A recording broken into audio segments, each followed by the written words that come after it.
Alam po ng dakilang Panginoong Jesucristo, isang mapagpalang gabi po sa bawat isa sa atin.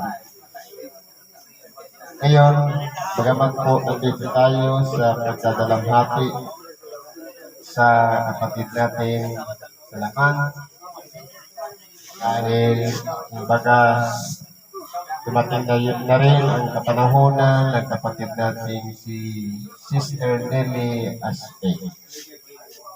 Ngayon po, bilang kabaon ng kapatiran, bagamat ang kanyang kamag-anak, isang bahayan ay nasa paglulog sa magbibigay tayo ng tinatawag na salita ng Diyos upang tampawi ng tinatawag na kabigatan. Ayon po sa unang sulat ni Apostol Pablo sa mga taga-Tesalonica, sa Kapitulo 4, versikulo 1 at 13 hanggang sa 17. Ngunit, hindi namin ibig na kayo'y di makaalam, mga kapatid, tungkol sa nangatutulong upang kayo'y huwag mangalumbay, na gaya ng mga iba na walang pag-asa. Ngayon po, hindi po ba nasa kalagayan tayo na may namatay na sa ating mga mahal sa buhay? Ngayon po, kung tayo po ay nasa paglulumbay, ibig sabihin para tayong nanghihinayang sa kanyang pagkawala. Pero kung tayo po'y nakakaalam na ng katotohanan, marahil yan ay pamamaraan upang sa ganon, pagkatapos ng tao'y mamatay, siya'y muling bubuhayin bilang isang niluwalhating katawan. Katulad naman ng ginawa sa ating dakilang Panginoong Jesucristo na siya'y namatay at binuhay na mag-uli sa mga patay at siya'y umakyat sa langit. Tayo naman po, yun naman ang tatanggapin natin kung meron po tayong pagtitiwala o pananampalataya sa ginawa ng ating dakilang Panginoong Jesucristo. Sapagkat kung tayo'y nagsisisampalatayang si Jesus ay namatay at nabuhay naman ulit, ay gayon din naman ang nakatutulog kay Jesus ay dadalhin ng Diyos na kasama niya. Kaya po, kinakailangan po yung ating pagkakilala kay Jesus, yung ating pakikinig ng kanyang aral, dapat po lalakipan natin ng pananampalataya na magtiwala tayo na kung papaano ang ating dakilang Panginoong Jesucristo ay nabuhay na mag-uli sa mga patay. Tayo po naman, kasama na yung mga nangatutulog, ay muling bubuhayin at pagkakalooban niya din ng isang bagong buhay.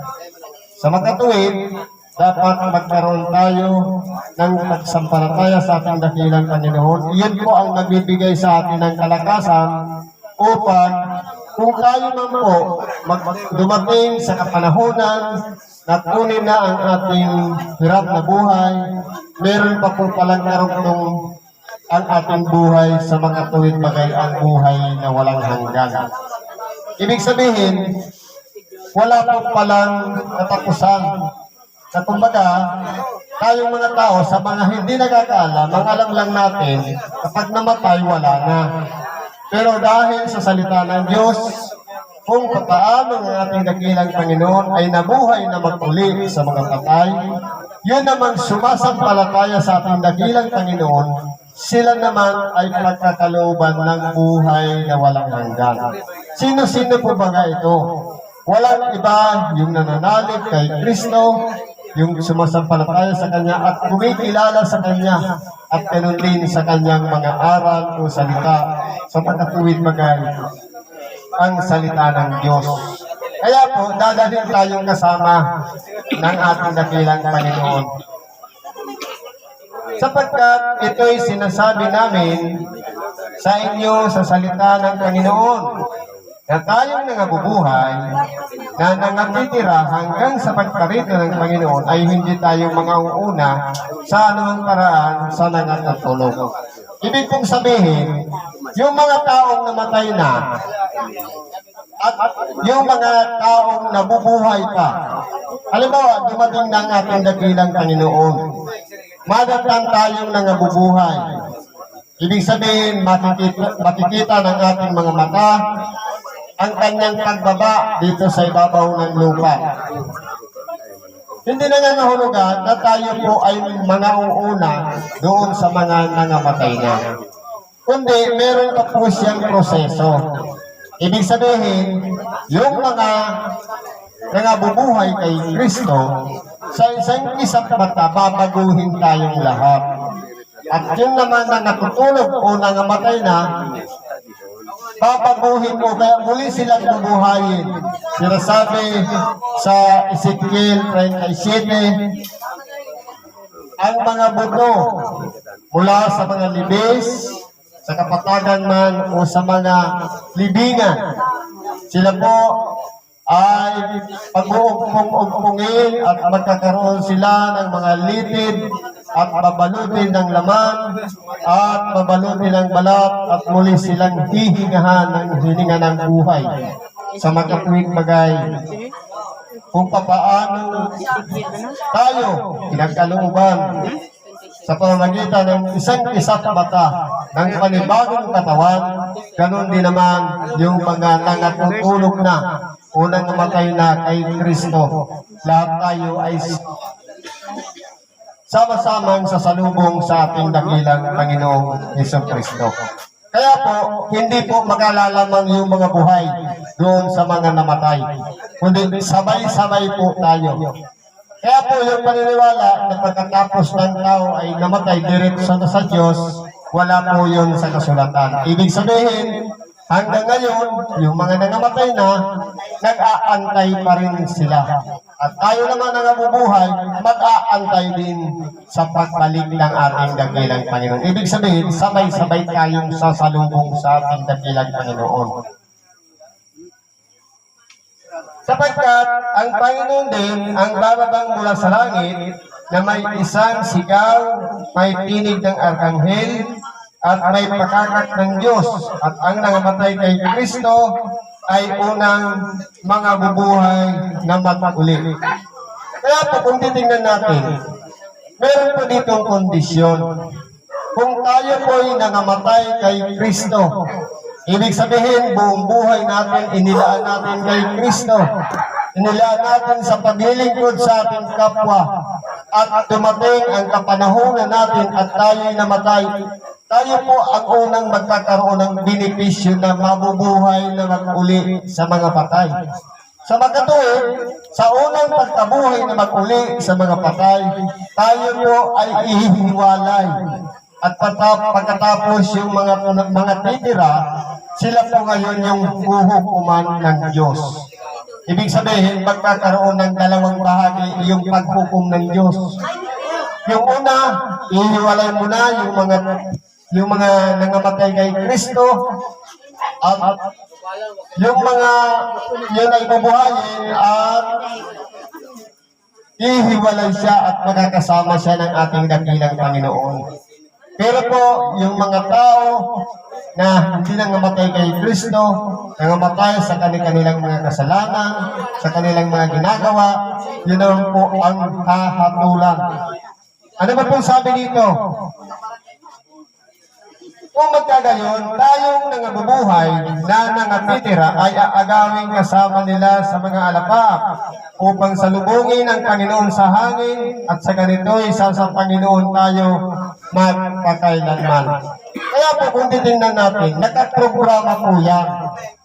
Kung ang alam lang po natin na ang tao, kung titingnan natin, pare-parehas lang naman ang cycle ng buhay. ipapanganak, magiging bata, pagkatapos mag-aaral, mag-aasawa, o kaya magkakaroon ng pamilya, tatanda, at mamamatay. May mga tao na bata pa, namamatay na. At meron naman hanggang sa huling hininga ng buhay, dumarating sa katandaan. Kung titingnan natin, mabubuhay, mamamatay. Pero kung tayo po'y na kay Kristo, ang buong buhay natin inilaan natin kay Kristo. Inilaan natin sa paglilingkod sa ating kapwa. Tayo po ay aagawing kasama niya. Sa magkatuwing bagay, ihiwalay tayo ng Diyos, mapupunta tayo kasama ni Kristo. Kaya po pag-ingatan natin ang ating sarili. Talangin natin ang ating sarili, ano ba ang mga tinatahak natin ngayon? Tayo ba ay nabubuhay sa paglilingkod sa ating kapwa? Pero pagkaminsan, tayo pa po ay naiinis sa ating kapwa. Tayo pa ay nagagalit sa ating kapwa. Kung titingnan po natin, ang ating kapwa ay larawan ng Diyos. Tayo rin po ay larawan ng Diyos. Sa makatuwid, kung anong meron tayo, kumpleto sa katawan, ganun din naman ang ating kapwa. Kaya paano natin masasabi na iniibig natin ang Diyos, iniibig natin si Kristo, kung namumuhi tayo sa ating kapwa. Kaya po ang susi diyan, walang iba, maglingkod tayo sa ating kapwa. Sa pagganap po niyan, na ipapakita na natin ang paglilingkod natin sa Diyos. Kaya po, pakaisipin natin, ano po ba ang tinatahak ating buhay ngayon? Tayo po ba ay nasa katwiran o gumagawa ng naayon sa ating nauunawaan? O kaya, tayo po ba ay nabubuhay sa kasalanan?